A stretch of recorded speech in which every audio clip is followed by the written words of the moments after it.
उधर उत्तर प्रदेश के बुलंदशहर में एक दूल्हे ने दहेज में मिले 51 लाख रुपए लौटा दिए। दूल्हे ने सिर्फ चांदी का एक सिक्का लेकर शादी की और इसके बाद चारों तरफ उस शादी की चर्चा होने लग गई, क्योंकि जैसे ही शादी की रस्म पूरी हुई वहां दूल्हे के सामने 500-500 रुपए के नोटों के बंडल सजाकर रख दिए गए।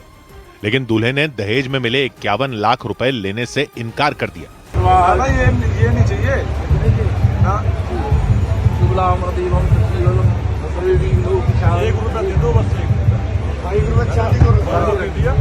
और फिर उसने अपने सामने रखे गए नोटों के बंडल को माथे से लगाया और दुल्हन के परिवार को वापस कर दिया। लेकिन दहेज न लेने का दूल्हे का फैसला सुनकर दुल्हन के घर वाले हैरान हो गए। पहले तो उन्हें थोड़ी चिंता हुई, लेकिन बाद में उन्होंने भी दूल्हे के फैसले पर खुशी जताई और उसके बाद शादी की बाकी रस्में पूरी की गईं। और इस दौरान शादी के मंडप में दुल्हन पक्ष की ओर से दहेज की रकम वापस करने की घोषणा की गई। शादी में 1 रुपया लिया गया है। सभी बरातियों और लड़की की इच्छा है कि केस वापस दिया जाए। और उस शादी के बाद दूल्हे के घर वालों ने लोगों से दहेज न देने और दहेज न लेने की अपील की। दहेज ना लें और ना दें, तो आज तो हमने लिया नहीं, आगे जब भी देने की बात रहेगी तो हम देंगे भी नहीं। दूल्हे के घर वालों ने बताया कि वो सर्वजातीय खाप पंचायत के फैसले से प्रभावित हैं और उसी वजह से उन्होंने शादी में दहेज नहीं लेने का फैसला किया। उधर उत्तर प्रदेश की राजधानी लखनऊ में एक लड़के ने एक लड़की को उसके घर में घुसकर गोली मार दी।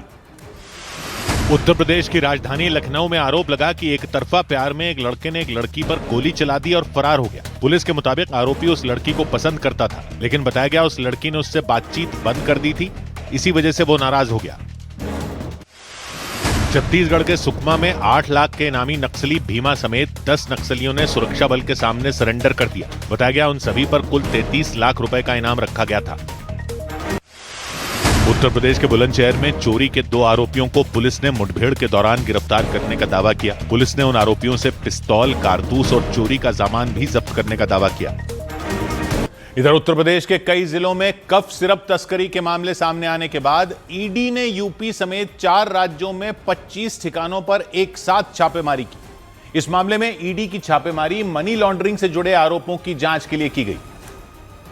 यानी कफ सिरप तस्करी मामले में एसआईटी और एसटीएफ के साथ ईडी ने भी आरोपियों पर शिकंजा कसना शुरू कर दिया।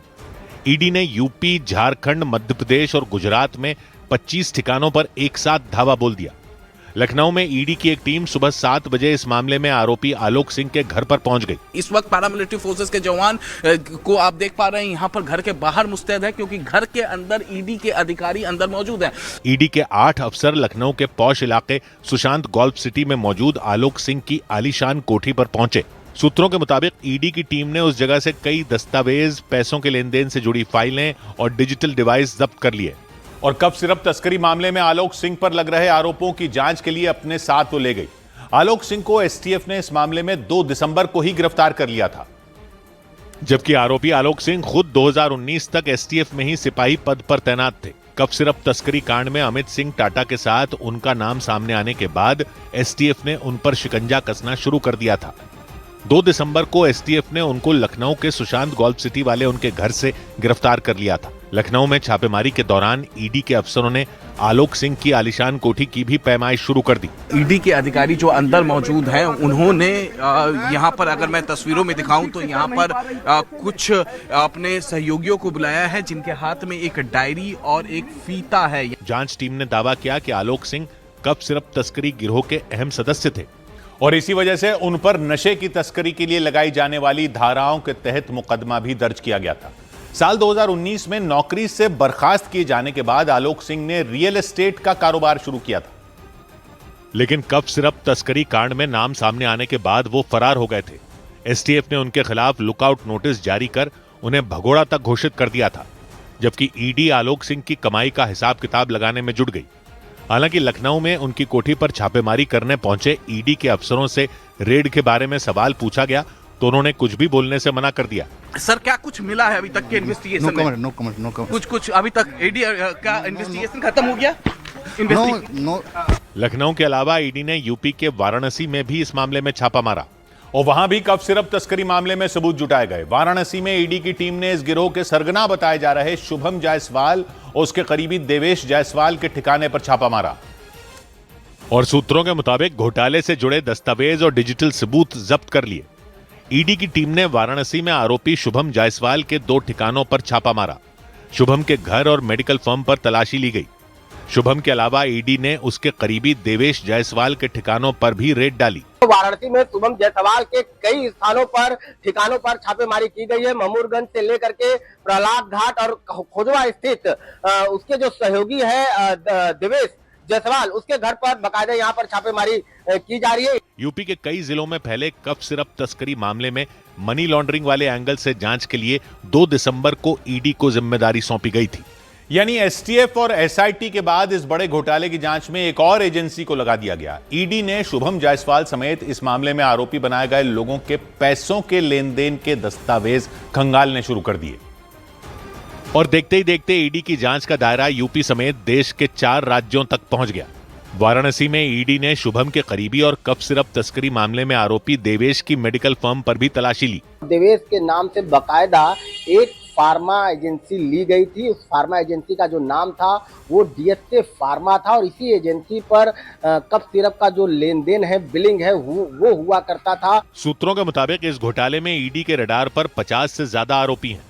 सूत्र बताते हैं कि ईडी इस मामले में फर्जी दवा फर्मों और कफ सिरप बनाने वाली कंपनी का भी हर तरह का ब्यौरा जुटाने में जुट गई। ईडी ने इस मामले में दर्ज सभी 128 एफआईआर में भी जानकारी जुटानी शुरू कर दी। मतलब एसआईटी और एसटीएफ कफ सिरप तस्करी के आरोपियों की धरपकड़ में जुट गई तो ईडी ने उन आरोपियों की कमाई और मनी लॉन्ड्रिंग की जांच शुरू कर दी ताकि इस मामले की एक एक परत को खोला जा सके। सूत्रों ने बताया कि ईडी यह पता लगाने में जुट गई कि आरोपियों ने कहीं काले धन को सफेद करने के लिए फर्जी फर्म और बैंक खातों का इस्तेमाल तो नहीं किया था। इस मामले में दर्ज 128 एफआईआर में 32 लोगों को गिरफ्तार भी किया जा चुका है। सूत्रों के मुताबिक जांच के दौरान पता चला कि गिरोह के तार यूपी के 28 जिलों तक फैले हुए थे। इसके अलावा झारखंड, गुजरात, मध्य प्रदेश, उत्तराखंड, हिमाचल प्रदेश और हरियाणा में भी कई आरोपियों के नाम सामने आए। जांच के दौरान पता चला कि कफ सिरप को फर्जी दस्तावेज के जरिए बांग्लादेश और नेपाल भेजा जाता था ताकि उसका इस्तेमाल नशे के लिए किया जा सके। इधर देश के अलग अलग शहरों में आवारा कुत्तों के हमलों की खबरों के बीच मुंबई के गोरेगांव से भी इसी तरह का डरा देने वाला मामला सामने आया। वहां एक आवारा कुत्ते ने एक सिक्योरिटी गार्ड पर हमला कर दिया। यह घटना उस वक्त हुई जब वो सिक्योरिटी गार्ड स्कूल के अंदर से मेन गेट की तरफ जा रहे थे।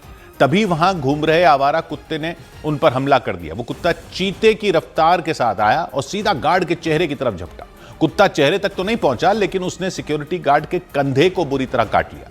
कुत्ते के हमले की वजह से वो सिक्योरिटी गार्ड डर गए और कुत्ते को भगाने की कोशिश की, लेकिन वो कुत्ता कुछ सेकंड तक गार्ड के कंधे को पकड़कर लटका रहा, जिसके बाद गार्ड ने उस कुत्ते को पकड़कर अपने से अलग किया। इस दौरान वहां लाठी लेकर गार्ड का साथी भी पहुंच गया। वहां घूम रहे आवारा कुत्तों को उसने स्कूल से दूर भगाया।